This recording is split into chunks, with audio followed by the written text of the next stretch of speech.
This basically sums up Maryland for me. Gloomy clouds. And then blue skies. Gray clouds. There's a saying here, if you don't like the weather, wait 15 minutes. Hi, my name is Ted, and this is my 9th day without a cigarette, I think. The previous scene you just saw was me on my way to work. When I got to work, I found out I had a bit of a situation. It was not work related. I had forgotten my lozenges, my nicotine lozenges, the crutch I had been using to quit smoking.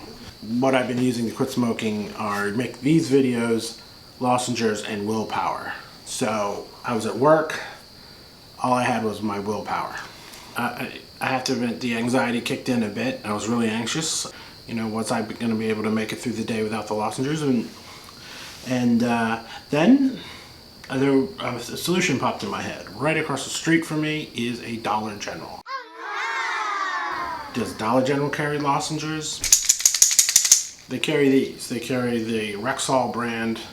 They had mint. They're a little bit smaller than the ones I bought, but sure enough, lozenges, and I was saved. But the thing that got me going on a bit of a tangent was that they were $9. $9 for 20 of them.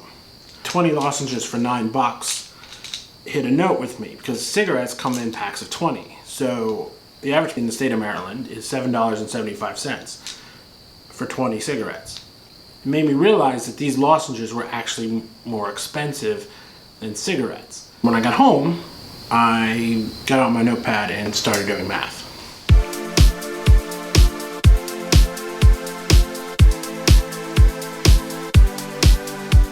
Yes, I still do long division. I find it relaxing. Anyway, so I got my notebook here.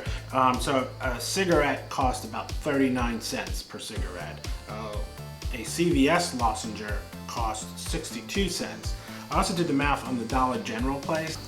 Even the really cheap one from the Dollar General store, which is sort of a low-end store, was still more expensive than a single cigarette. I was thinking, well, what's the price you put on your health? Blah, blah, blah, blah. But I was a bit bummed out doing the math on that. One of the big things, you're going to save all this money because you're not paying for cigarettes all the time. But I've been using the lozenges to quit, so I'm obviously still wasting all this money on nicotine. But then it occurred to me, see, I've smoked a pack of cigarettes every day. That's 20 cigarettes. So I went back and counted actually how many lozenges I'd used. Well, it turned out I had used 64 of them. I knew this because I bought it in a pack of 72 and I had 8 left. After figuring that out, the rest was just a matter of simple algebra. In the 8 days I have been quitting smoking, I consumed 64 lozenges. If I had smoked in the same time, I would have smoked 120 cigarettes. You don't consume lozenges in the same rate that you consume cigarettes, so it's not an apples to apples comparison. The way you got to look at it, it's per day, not per unit, if that makes any kind of sense. You're going to consume a lot fewer lozenges than you are cigarettes. So I went back and did the math again. It turns out I had saved money. It turns out I'd saved about $2 a day. 8 days was $39.68 of the lozenges. This 8 days of cigarettes, so I was saving a little over $22 in 8 days, which is pretty good. So the way I rationalized it a bit was that, you know, lozenges is a stepping stone to fully getting off nicotine, right? The idea of lozenges is you're cutting out the carbon monoxide but hanging on to the nicotine for a little while and then eventually drifting off the nicotine, because while nicotine is bad, it's not as bad as carbon monoxide, which is basically slowly poisoning you and is the big one when it comes to cancer and all the other stuff. So that made me feel a bit better. Are lozenges cheaper than cigarettes? The answer is no.